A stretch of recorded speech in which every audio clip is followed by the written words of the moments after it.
Please be seated. If I recall, Chris, I was wet behind the ears at that time too. So we've been covering this. I'm sorry I have to use a laptop today. That isn't one of those fancy ones like some of you guys have that folds down really low, and I wish I had one because I could not have this thing standing up here in the front.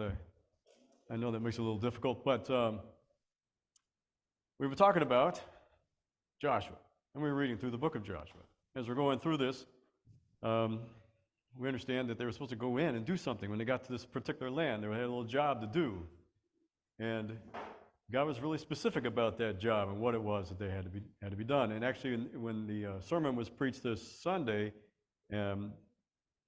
Andy brought in that point. He was talking about them going in, and they had the job, and that was to kill out the inhabitants of the land. So, we talked about before about the times of the law, and the law couldn't bring them in to the promised land. It took grace to bring them in, but once they got in the land, they still had work to do within that land, and that work had to do with purging out the things that God doesn't want there anymore. So likewise, we may see that in our lives, we see the law that brings us to the knowledge of sin, but we can't overcome it by ourselves. We need grace to be able to overcome that, and through grace we do, but then there is still that work that we have to do as Christians, and that's what we're looking at, is what really is that work. So why were they doing this job of driving out the inhabitants? We're looking at these false gods, so to speak, and what this really means. So this is we're going to have to do a little bit of reading to get through this, to see this, what this is. So let's go to Deuteronomy 20, and there is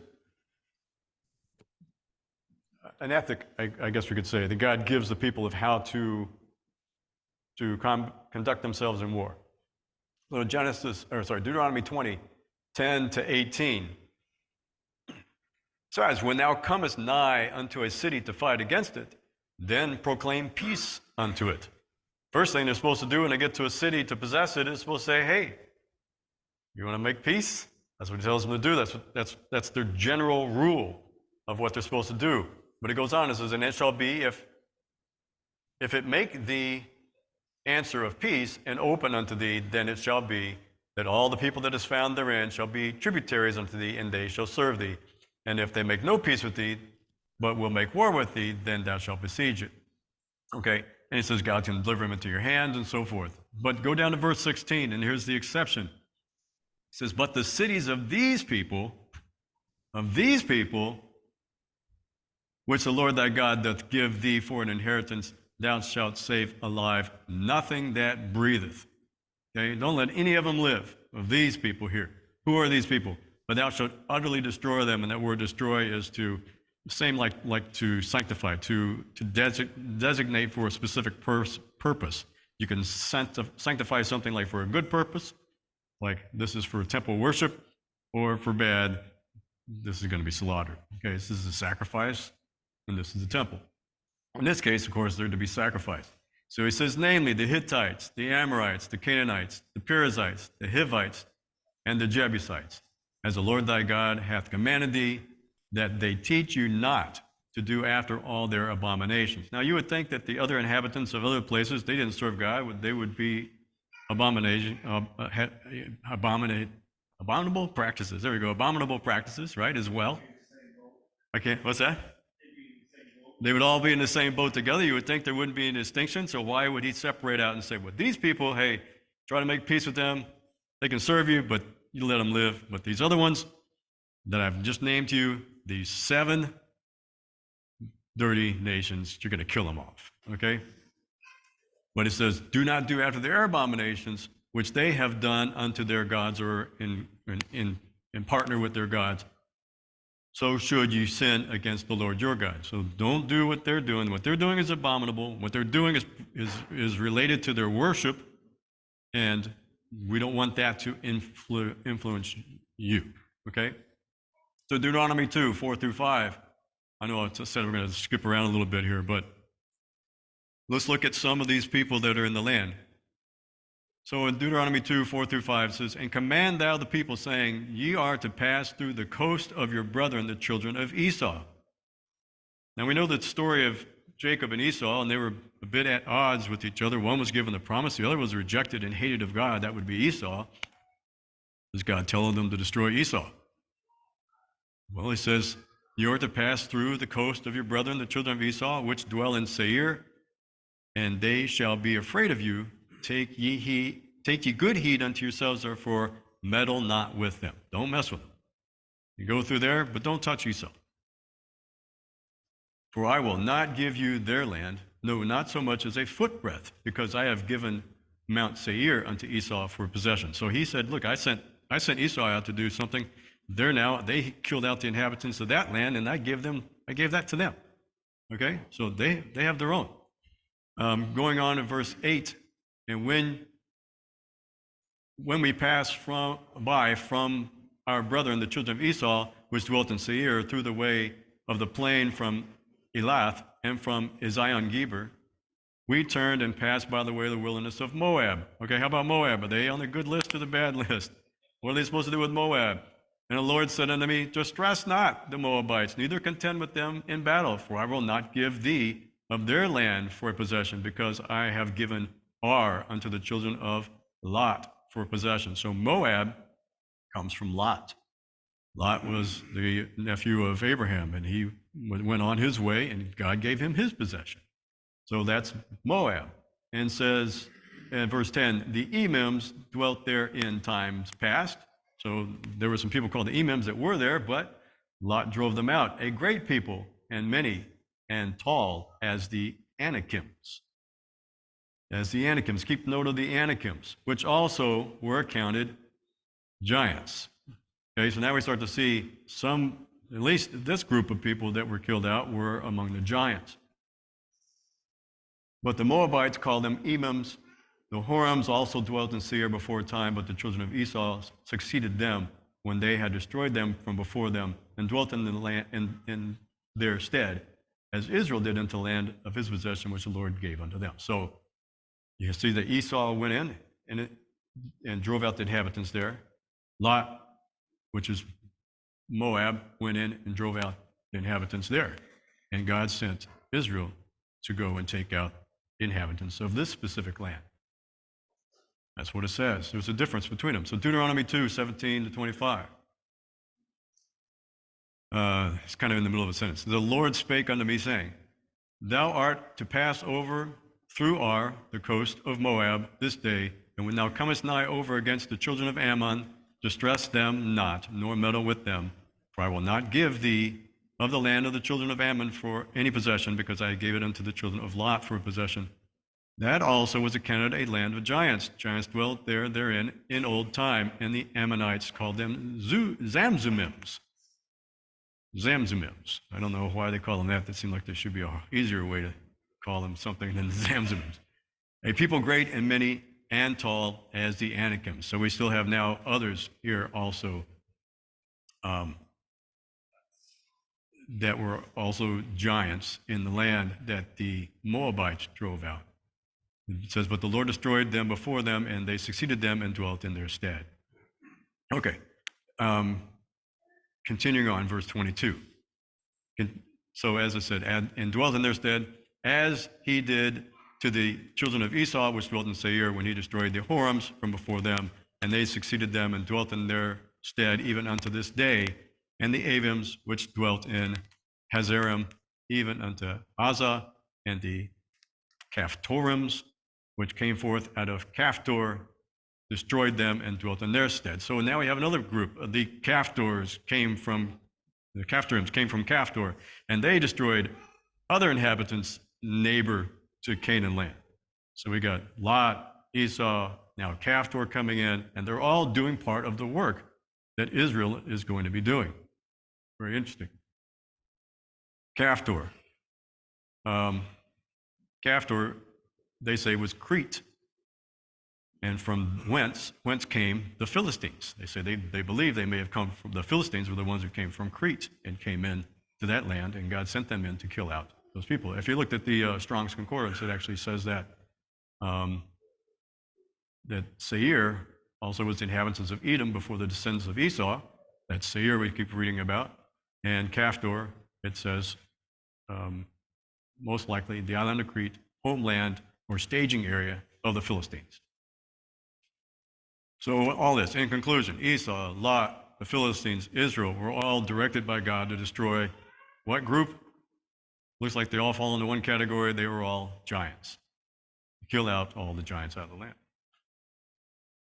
So who were these giants? And why did God want to destroy them? To answer that, we kind of have to look back a little bit more into where the origin is on this, in this word, and we start to find it in Genesis. But first, I want to go to Psalms 96, verse 5. Okay? Let's just talk about whether or not they mean anything at all, the false gods. What is it to God? Psalms 96, verse 5 says, "For all the gods of the nations are idols, but the Lord made the heavens."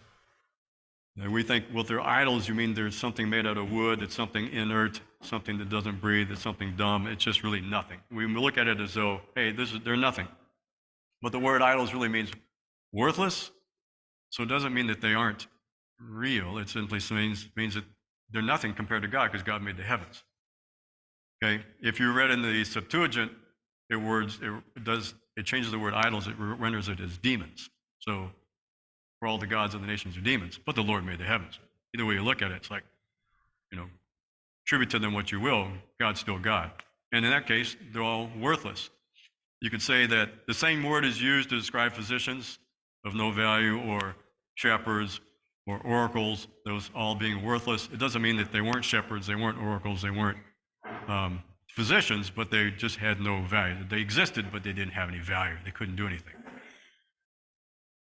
And if you go to 1 Corinthians 10:20, it says it this way, 1 Corinthians 10:20 in the New Testament, "But I say that the things which the Gentiles sacrifice, they sacrifice to devils, and not to God. I would not that ye should have fellowship with devils." So it doesn't say that they're just stumps. It says they're devils. Okay? So, we have these groups: Hittites, Girgashites, Amorites, Canaanites, Perizzites, Hivites, dwelling in this land, all having one thing in common. It says there are 7 nations. It actually describes them in Deuteronomy 7 nations greater and mightier than thou. So they were big people. I mean, not necessarily tall people, but they were great people. Okay? But he says, you shall utterly destroy them. And he tells them, make no covenant with them, nor show mercy. I'm actually just kind of skimming over Deuteronomy 7, 1 through 5 when I say this. Make no covenant with them, show no mercy. A little bit different than what he said before. If they want peace, give them peace. Neither shalt thou make marriages with them. Thy daughter shalt thou not give unto his son, nor his daughter shalt thou take unto thy son. For they will turn away thy son from following me, that they may serve other gods. So will the anger of the Lord be kindled against you, and destroy thee suddenly.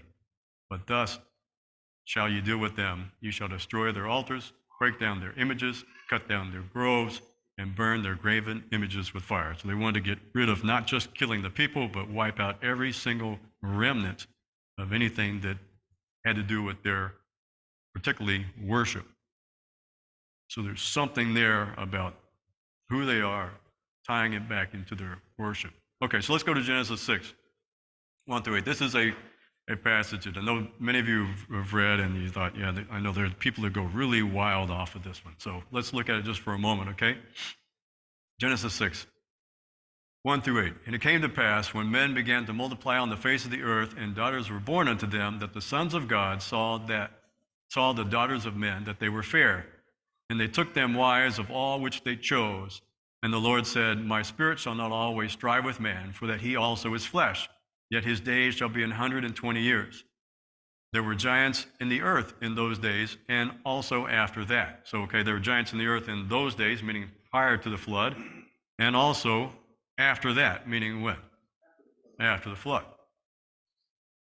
When the sons of God came unto the daughters of men, and they bare children to them, the same became mighty men, which were of old men of renown. And God saw that the wickedness of man was great in the earth, and that every imagination of the thoughts of his heart was only evil continually. And he repented the Lord that he had made man on the earth, and it grieved him at his heart. And the Lord said, I will destroy man whom I have created from the face of the earth, both man and beast, and the creeping things, and the fowls of the air, for it repenteth me that I have made them. But Noah found grace in the eyes of the Lord. And now we know that leads right, of course, into the flood, Noah and the ark, the destruction of every creature on the earth, except for those 8 souls that were saved in the ark. So in those days, being the days of Noah, and also after that being those days that follow after. We read about this a little bit in the New Testament as well, and that's why sometimes we go, well, we want to know who these people are. We don't want to turn them into something that they're not. Let's try to find what we can find in the scriptures and see what it says. So in 1 Peter 3, 19 to 20, 1 Peter 3, 19 to 20, it says, which also he went and preached unto the spirits being angels or demons, and you're looking in the Strong's, it could be either one, to the spirits in prison. Prison there is Sheol. Sheol simply means the holding place of prison, waiting for a future judgment, which sometime were disobedient, when once the long-suffering of God waited in the days of Noah. So we're talking about these spirits that were in prison during the days of Noah, while the ark was preparing, that wherein few, that is 8 souls, were saved by water. Okay?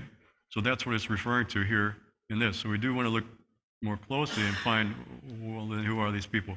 So you understand this, the pagan rituals that took place. You remember when we did our series on Revelation, I think it was Pergamon. There was the first place that allowed the temple worship, and then there was, I want to say it was Ephesus, the port city, that had the temple with the temple harlots, and they said that real men, like it was almost like that as saying real men go to Ephesus or something like that, to the temple at Ephesus. Like, it's like to be a real man you have to go there. The old saying, because of the whole practice with the temple harlots, and it being a form of worship to access God, or to be imbued with God and so forth, to be involved with these temple harlots. And that was the practice of the day, okay? Are you familiar with the Og? Og, king of Bashan? You remember hearing of this guy? They said that if he had a bed, and it was how big? It was 15 feet, roughly, 15 feet. There are some reports that they found that a bed that matches that size in the area of Babylon, that they actually have something like they've uncovered. I mean, hey, so they would think, were these people really that big, or was it a statement? So if you're looking at all the history and all the different writings from non-biblical text, whenever people described some type of a thing where they had a demon incarnate or something, they always said they were like 15 feet. It was like a common liturgical way of saying who they were. They described them by their size. Doesn't mean they were really 15 feet, but it was a way of identifying that they were spirits that were trying to, work among the people. So anyway, you also know how pharaohs, Roman emperors, all these different rulers at different times would call themselves gods. They made Nebuchadnezzar, for one. He would say that he was a god, or he was God incarnate.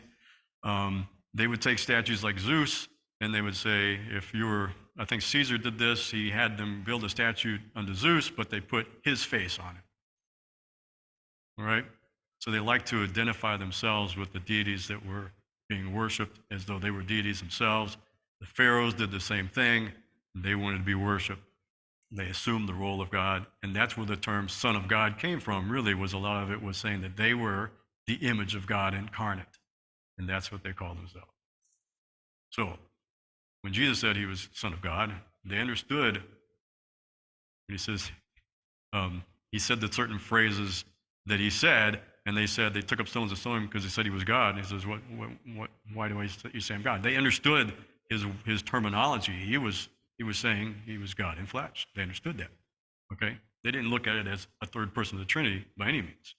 Anyway, back on track. So the practice was, and this is what really gave me a lot of insight into this whole thing. So it was way more than what I had found before. So a lot of people talk about Nephilim, okay? And they talk about Nephilim as these angels, angelic spirits come down, and they impregnate women, and these women now have these babies, and these babies are these supernatural beings and all this kind of stuff. But I mean, it's just so fanatical. They're fantastic. It's just like beyond reality. You get like, how in the world can you do it? They're angels. They're not physical spirits. I mean, they're not physical bodies. They're spirits. They don't have the power to create. God has the power to create. They can't do these things. You know, that's not possible. But the other side of it, well, then they really weren't there. They really didn't exist. They weren't giants. But then it says they were men of renown. We understand there were some people that came even after the flood that still existed, that were men of renown. So then you see how God was trying to kill out all these giants for this, that related to their worship and the things they did with their gods, and how it was abominable, and they didn't want it to spill into the practice with the rest of the earth, especially not God's own people, and he wanted to wipe them out. And so you look at the practices of what they did, and you see that the people, the kings particularly, wanted to be as God. They would have these rituals of sacrifices, of blood drinking, of killing of human beings, and of cannibalism, and all this type of wicked, evil stuff. And it was their practice. And you can find other examples of this in other writings that are in different stories throughout mythology and all this stuff. So we see these parallels where they tell different stories, but they tell it almost in defense of the wicked and making God seem like the evil one, okay? So, but God sets the record straight. All these different things that were being done to allow the person to, in offering these sacrifices, then to sleep with these prostitutes, to have children that would be dedicated to the God that they fathered through as a surrogate, in a sense, by they're inviting the presence, the spirit of these demons into their lives to then impregnate. So there was a physical person with a physical person that caused a child to be born. They weren't creating it. They're simulating the creation that God had given, and simulating it as though they were doing something, and then dedicating these people, these children, as the offspring of these gods. And they were men of renown. They were the ones that were elevated and worshipped and deified as the sons of this God and this person. And they started perpetuating this abominable sin. And it all comes down to the image and how we perpetuate the image of God. So you see the devil can only imitate. And he wants to take everything that God has given to us, and he wants to turn it into his own image. He cannot be as we are, his creation. We're God's creation, created in his image, and we will one day judge angels. All he can do is try to corrupt and break us down and make us lost and turn us into his image by sin. And that's the whole name of the game. And there's no group of people that embody that any more than those 7 nations that God sent in to have all driven out. So if you're looking at the big picture, if you will, I know I'm distilling this large study, trying to distill it down to a short time. You take the big picture of it, and God is calling us to be, first he made us in his image and his likeness. We can load that in Genesis 1, right? Genesis 1:26. I'll actually just read that for you. So, and God said, let us make man in our image and after our likeness, and let them have dominion over the fish of the seas, and over the fowl of the air, and over the cattle, and over all the earth, and over every creeping thing that creepeth upon the earth. So that was originally what God had done. Image and likeness. Image can be described as the capacity to act as God, in a sense. How people understood it. We were like the sub-creators. God created, and then he put us on the earth to be able to continue to, to, to preserve the order that he created. He created order out of chaos, inhabits the earth, fills it, puts man in there, and says, now continue on with my work.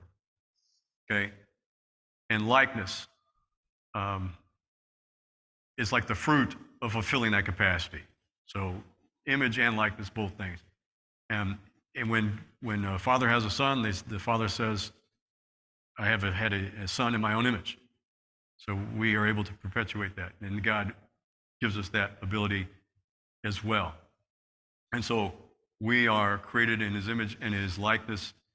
And it says in 1 Peter 1:23, it says, being born again, not of corruptible seed, but of incorruptible, by the word of God, which liveth and abideth forever.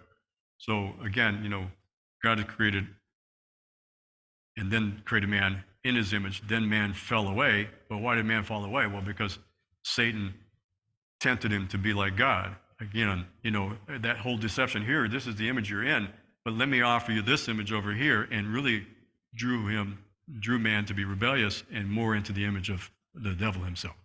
Okay? And then man was given the option for redemption. Man continues to reject God's offer for redemption and starts setting up for himself to follow after the devil more and more and keep manifesting himself in the image of the devil. And God says, okay, but I have these people set aside for myself.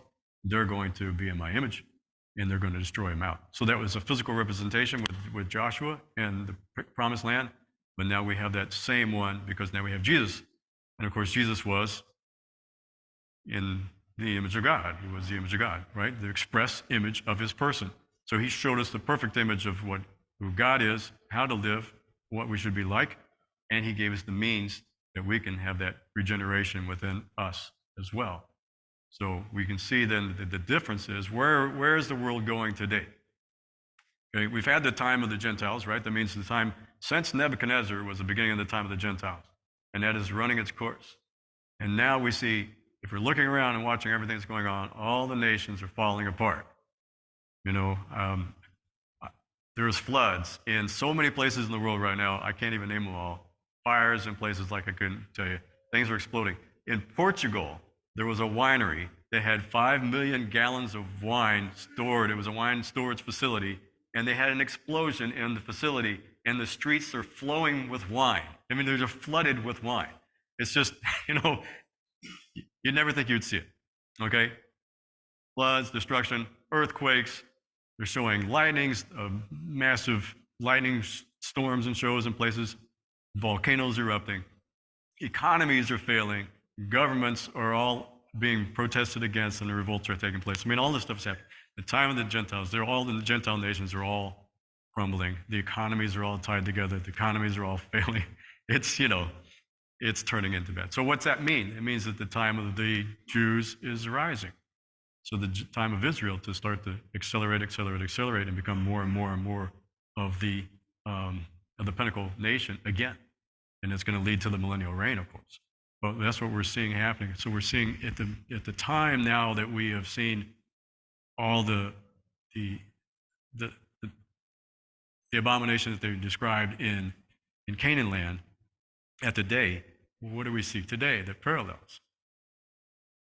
People wanting power, wanting their authority, the sexual deviance, and satanic clubs and schools, and it's just like the paganism that was eradicated, all but eradicated, up to I think they say like the 5th century, that paganism was on such a great decline because Christianity was just taking over the earth in whatever form it was, right? It says that the kingdom of heaven is like a leaven that's thrown into dough and leavens the whole loaf is leavened. So leaven is not always, it's never been seen as good. It's always in the Bible been seen as bad, but it's describing the growth of Christianity. Even with all the perverse stuff that we see within Christianity, it's still moving and growing. Christianity is still spreading. And it was spreading throughout all those centuries to the point that paganism was almost like well, we have to rethink, guys. Let's have a little huddle. Let's figure out how we could keep paganism alive, And so they had to rethink it and start mystifying it and start creating it. Well, it's like this and it's like that. It's not so much the outward practice anymore as it's the spiritualism and all this kind of stuff. And they started internalizing it in order to try to make it survive. And they're trying to make it more of philosophy and that type of stuff to make it stay. But it wasn't staying. So now what we see is Christianity is now on its decline in the Gentile nations. That's on its way down. So what's taking its place? The same mysticism, spiritualism, Gaia, all the same stuff is starting to swell back up. And now Christianity is starting to absorb all the paganism that it once time replaced. It's starting to take it in. You see all these woke churches and all this other stuff that's coming in, and they're all embracing it, and it's making its way back in. And all this stuff is rising back up. And Christianity is like, it's on its way down. And it's, of course, the gates of hell shall not prevail against it, right? So there are always going to be the Christians that are there and those that are faithful. And that's why we have to understand that if we're looking at our role in it today, and we were comparing ourselves with Joshua and his role in it in his day, that's why I went through all that there, to say that, here, now, we have the role to stand up against all the ungodliness, all the abominations, and identify for what it is, to be able to really see what is wickedness, what are the things that God hates, what is the image that he has really created us to be, and how do we live that way. If it's our ability to act and the fruit of those actions, then we would think, well, that's godliness. So if we were looking at our ability to act as God by doing good, loving one another, showing compassion, showing mercy, and the fruit of that, we're seeing souls saved and seeing ourselves grow and nurtured and so forth, and seeing the church strengthen, that is how we become in the image of God, as opposed to all the stuff that's happening in the world around us. So I was thinking of a thought there, and I really wanted to trace back to it. I may not be able to. But at any rate, that's the role of the church in this day and age for us. And that's how the story of Joshua applies still to this day, because we have as it says, we're the image bearers. We bear the image of God in our lives, and we need to be able to let that be seen and show that and make that difference between what's going on in the world and how that's rising up, and who we are as God's people. So anyway, that's enough, I think, on that for the study, because it probably generated a few questions. So, okay. Back to you, Malcolm. Amen. Give God a praise.